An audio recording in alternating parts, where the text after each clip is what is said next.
your experience? Sign, how old were you at the time? 12, 13? I was 13 years old at the time. You might be saying. But I'm sure they're going to be able to. Anyway, I was a 13-year-old kid when the petition for equalization of schools was signed. And at that time, I had no intention of doing anything that was important. I was trying to be cute, trying to be smart, acting like a typical teenage kid. That was all I was interested in.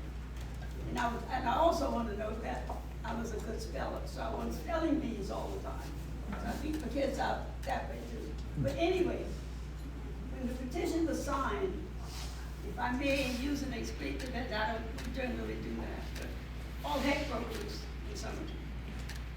The audacity of these people, these sharecroppers, these farmers, standing up to us for something better for their children.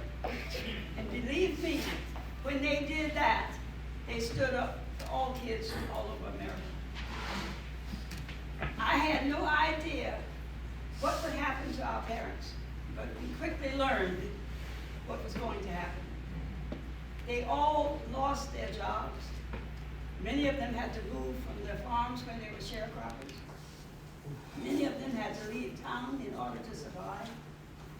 These were the things. And you were insulted because we did not have bus transportation, although I didn't need it. I lived close enough to the school to walk. But in that short 5-minute walk to school, I got called the N-word. I got things thrown out of the bus windows from white kids passing us by. It was all kinds of nastiness. And our parents stood fast. They were not going to stop. All of them were asked to remove your names from the petition. Now this petition was signed by parents and children, and it was signed as families. Nate's family was the first one to sign. My family was the second family to sign.